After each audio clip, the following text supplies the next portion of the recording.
Good morning, Debbie Holloway here.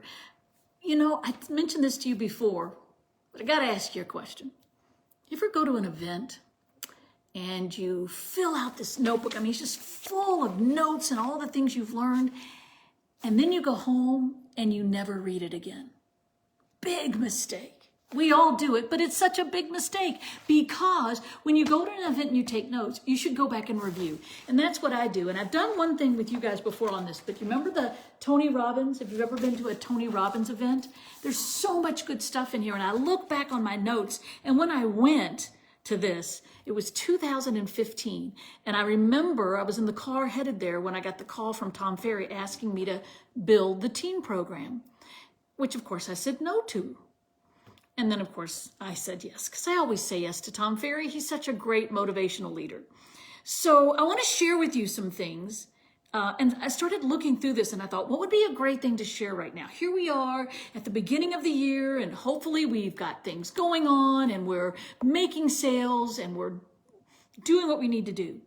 But none of it matters if you aren't closing the gap between where you are now and where you want to be financially. So many of us just get up and go to work, get up and go to work, get up and go to work. And here's the thing. If you just get up and go to work, you're not taking time to plan.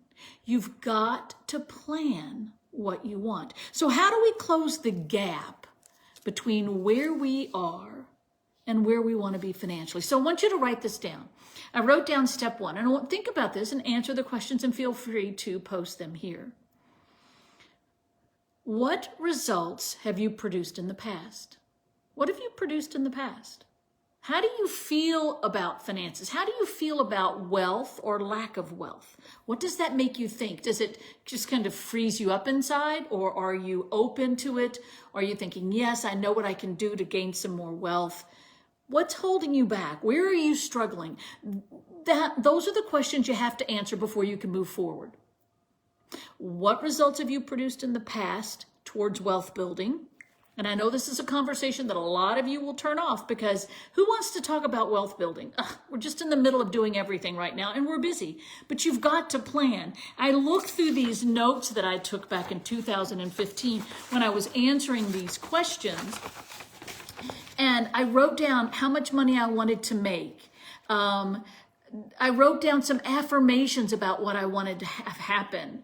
I wrote down, one of the things I wrote down is feeling of scarcity, like I'll lose everything tomorrow. I was raised with, we have no money, we're not going to make it. Oh my gosh, we could be back in the poorhouse tomorrow. And some of you guys probably were raised like that too. So I was raised in that constantly. So I want you, step one, I want you to write down, what have been your thoughts around wealth and finances in the past? What have been your thoughts around wealth and finances in the past? That's step one.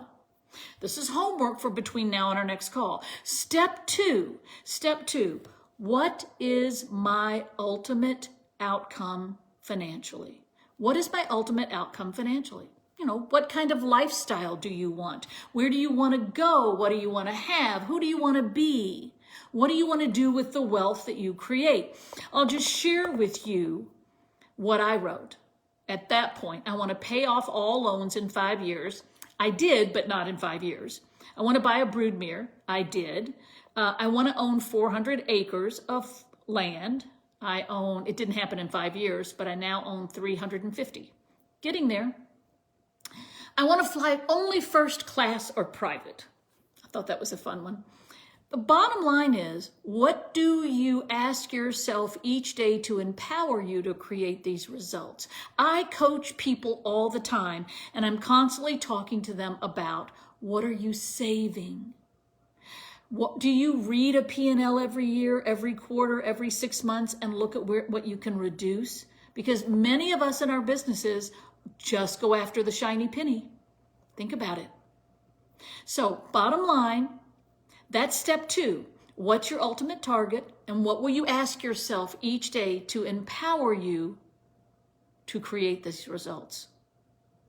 Number three, and by the way, those of you that do this will see great things happen. I guarantee you, because I did it. What actions will you take to close the gap? And you've got to be specific. I'll share with you what I wrote in my notebook that day in the Tony Robbins event. I will do a 1031 exchange for an automotive shop that I owned for acreage. I did. In fact, I just did that. Let's see. I will buy another farm. I did that. Again, did I do it in a year? No. Well, Vincent Kessel, I'm so glad that you're on here. I love your videos, my son. They are so good. And I've got a really great agent I want you to meet. I'll have to get with you after this on that. I set things up, what my rental income was going to be every year, what kind of income I could make from cropping the farms that I bought. So for you, step 3 is what actions will you take to begin to close this gap? So think about that. Think about that.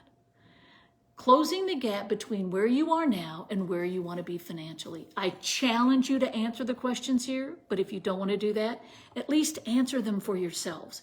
It will make a difference in your life. Make it a great day.